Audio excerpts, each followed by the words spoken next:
Hello les geeks, c'est Aldric de Gain Geek et bienvenue sur la chaîne YouTube de Gain Geek. Aujourd'hui, je vais vous parler des Voyages de Corentin, une série animée de mon enfance de 1993 exactement, qui met en scène Corentin Feldoway, un jeune marin du XVIIIe siècle qui s'embarque clandestinement pour les Indes. Allez, générique! Laissé par le vent et les flots sur la route de la soie. Quand danger colle à la peau, la vie ne tient qu'à l'exploit. Main dans la main face au destin, sur la côte de la destinée. Les amis de Corentin ont embarqué pour gagner. Même si tu n'as pas le pied marin, oh oh oh oh, oh oh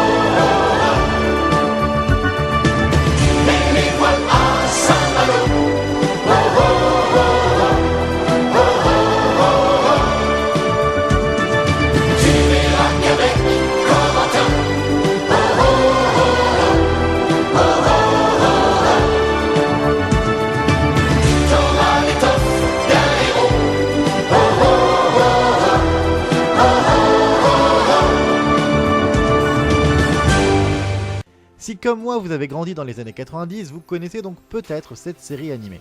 Pour ma part, c'est sur France 3 que je l'ai découverte le matin et que je me suis attaché à cette histoire et aux passagers de la destinée. Si je me souvenais avoir adoré cette série étant enfant, depuis le milieu des années 90, je n'ai jamais pu la revoir. La faute évidemment à un manque de rediffusion, mais aussi à aucune commercialisation en DVD. Pourtant, Les Voyages de Corentin est bien l'adaptation d'une bande dessinée plutôt réputée, Corentin de Paul Cuvelier. Créé en 1943 donc par ce fameux Paul Cuvelier, Corentin est avec Tintin l'une des bandes dessinées fondatrices de la célèbre école franco-belge. Je n'ai jamais eu l'occasion de lire la bande dessinée, je viens cependant de me procurer un tome pour pallier à cela, mais j'ai également pu redécouvrir la série ces derniers jours. Soyons honnêtes, ce n'est pas grâce à une plateforme de VOD, ni même à des DVD, mais grâce à la magie d'internet et certainement d'un fan qui avait donc dû numériser toutes ces VHS. Évidemment, c'était une véritable redécouverte, vu le peu de souvenirs que j'en ai gardés. Mes principaux souvenirs étaient qu'il y avait un tigre et un gorille, et pendant un temps dans mon enfance, j'adorais tellement jouer avec des figurines de gorilles et de tigres pour revivre les aventures de Corentin. Et je me souvenais également qu'il y avait une pseudo-histoire d'amour entre Corentin et la jeune Marie. Mais décryptons ensemble cet univers. Tout d'abord, c'est français et la goélette de la destinée part bien de France lors du tout premier épisode. L'air de rien, je suis plus habitué à regarder des séries japonaises ou américaines, c'est donc assez notable pour le noter. Et même si c'est français, c'est plutôt bien dessiné pour l'époque et assez bien réalisé, du moins moi je le trouve. Alors évidemment, je sais que Johan par exemple serait incapable de regarder un tel dessin animé, il le jugerait beaucoup trop vieux et l'animation beaucoup trop dépassée, mais l'intérêt n'est pas dans l'image mais dans son scénario. Un scénario assez mature et assez adulte au final pour un dessin animé où l'on n'est pas seulement dans une série des années 90 mais une série se déroulant dans un tout autre siècle. La misogynie est présente, certaines formes de racisme également, mais le bon point c'est qu'on a des personnages qui vont dénoncer cela et être assez précurseurs au final. Corentin et Marie sont tous les deux issus d'une certaine bourgeoisie et pourtant cela ne les empêche pas de devenir amis avec des gens de couleurs différentes, que ce soit Kim, Driss ou encore la princesse Shabana. Et au début des années 90, c'était quelque chose de ne pas si courant que ça à la télévision, encore plus dans un dessin animé. Mais l'histoire se montre aussi assez sérieuse, le fil rouge étant le désir de Corentin de retrouver ses parents, portés disparus et supposés morts. C'est pour cela qu'il embarque donc clandestinement sur la destinée direction les Indes. Il ignore alors qu'à son bord, son cousin Loïc est mêlé de près à la disparition et qu'il travaille en secret pour le prince de Roche-Noire, un mystérieux individu énigmatique qui se positionnera comme le grand méchant de la série. Une fois Corentin découvert, le capitaine accepte de l'embaucher comme mousse après qu'il lui ait sauvé la vie et c'est ainsi que le jeune blond va vivre de folles aventures tout au long de cette traversée qui va durer plusieurs mois. Ils vont s'arrêter dans de très nombreux pays, faire naufrage, rencontrer des pirates, d'anciennes civilisations et venir en aide à toute une galerie de personnages, jusqu'au double final où l'on apprend enfin ce qui s'est passé pour les parents de Corentin, mais aussi la véritable identité du prince. Autour de Corentin, la galerie de personnages est donc assez vaste. Le capitaine est un peu bourru et doté d'un grand cœur et va s'attacher évidemment au jeune homme. Loïc se montre comme un cousin détestable mais aussi très fragile, ayant peur de tout. Il travaille avec deux autres membres d'équipage, Trois Doigts et Calambier. Soyons honnêtes, que ce soit enfant ou adulte, ce ne sont pas du tout les personnages qui m'ont le plus intéressé.